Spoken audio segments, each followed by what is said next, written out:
Good morning, Huskies. So today, Chapter 4, Cheater Pants.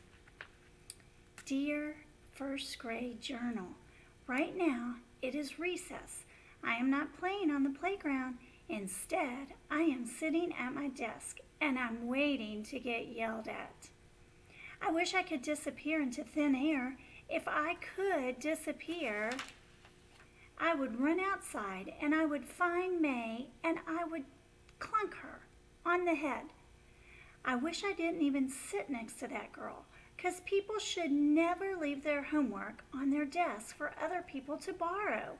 That is just asking for trouble, mister. From Junie B., first grader.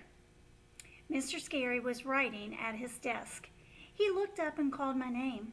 Junie B., he said, I'm ready for you now. Could you please bring your chair up here, please? My stomach flipped and flopped, 'cause here came the yelling part, that's why. I did some deep breaths, and then I pulled my chair to the front of the room, and I sat down next to him. Mr. Scary took my homework paper out of his drawer. He set it in front of me, very serious. I want you to explain this, Junie B., he said. I want you to tell me exactly why you copied May's homework this morning. I tried to swallow, but nothing went down.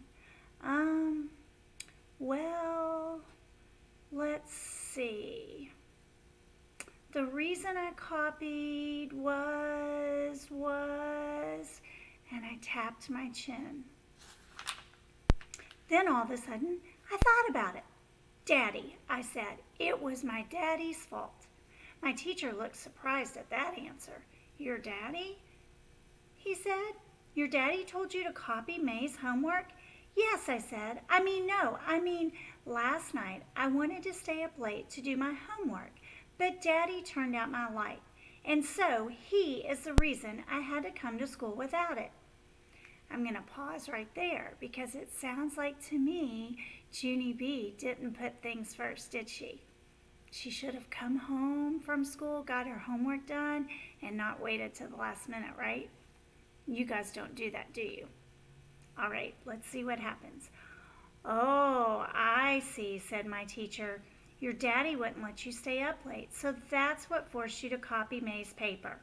I nodded real fast. Yes, I said, that's exactly it. Mr. Scary raised his eyebrows. So did May actually give you her paper to copy, he asked next. I rolled my eyes at that crazy question. No, silly, May would never be that nice, I said.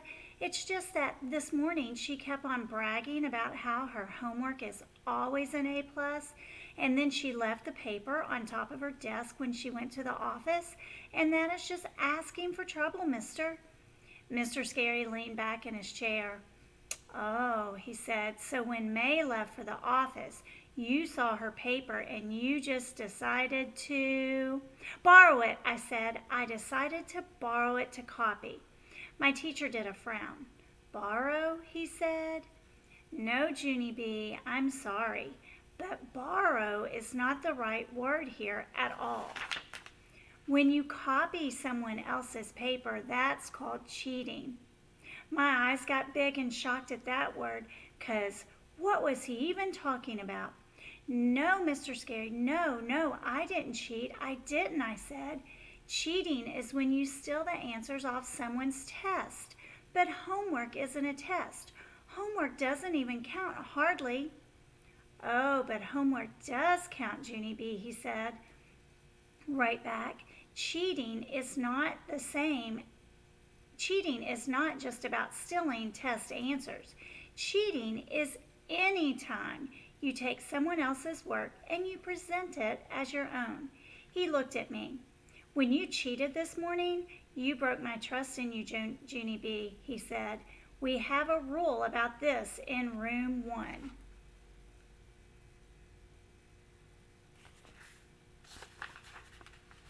We keep our eyes on our own papers. You've heard me say that 100 times, I bet.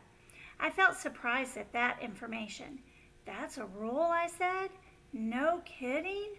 I always thought that was, just a suggestion. Mr. Scary rolled his eyes. No, Junie B., it's not a suggestion. It's definitely a rule, he said, and it's a very important rule, too. I drummed my fingers on the desk. Well, I'll be darned, I said. After a while, I took a deep breath. I'm sorry, I said, real soft. Mr. Scary smiled a little bit. I'm sorry too, Junie B., he said, but at least now I think we understand each other better. I will not put up with cheaters in my classroom. I did a wince. Yeah, only I wish you wouldn't keep saying that cheater word, I said, 'cause I didn't even know I was cheating. Hardly. Plus, I don't like cheaters either, Mr. Scary. On account of my daddy cheated me at Old Maid last week, and I'm still not over that terrible experience. Mr. Scary wrinkled his eyebrows. Your daddy cheated, he said. I did a sigh. Yes, I said. Daddy raised the Old Maid very high in his hand so I would pick her, and then I did. And so what kind of sneaky trick was that? Mr. Scary covered his mouth. He was shocked, I believe. I leaned closer to him. And Daddy is not the only cheater pants in my family either, I said very quiet. On account of my grandpa, Frank Miller, is supposed to be on a diet, but yesterday my grandma found an empty pie pan in his closet, and all that was left was a little bit of crust in a plastic fork. I thought for a second. No wonder I cheated, I said. Cheating is in my blood, apparently. Mr. Scary did a chuckle. Well, nobody's perfect, he said. Everyone cheats on a diet once in a while, I think. But cheating at school is a very different matter, Junie B. Cheating in school is serious business. Are we clear about that now? I nodded real fast. Clear, I said. After that, both of us shook hands and Mr. Scary carried my chair back to my desk. After I sat down, he took an envelope out of his pocket and he handed it to me. I wrote a note to your parents explaining what happened this morning, he said. I would like them to read it and sign it, okay? You can bring it back to me in the morning. I did a gasp at that thing. No, Mr. Scary, not okay, I said. Please don't make me take a note home. Please, I really, really don't want to take a note. Mr. Scary thought for a second, and then he took the note back. Well, okay, he said. If you feel that strongly, I won't make you take it. He started walking back to his desk. I'll just call them tonight instead, he said. I did a loud groan, 'cause what kind of choice was that? I stomped to his desk and I grabbed back the note. Then I stuffed it into my backpack and I sat down at my desk and I wrote in my journal one more time. Mr. Scary is a tattletale. I bet she's nervous now to have to go home with that note, but teachers and moms and dads and caregivers just want to teach you to always know that there are consequences to your choices. So we're trying to teach you to make the right choice. All right, I'll see you guys tomorrow. Bye.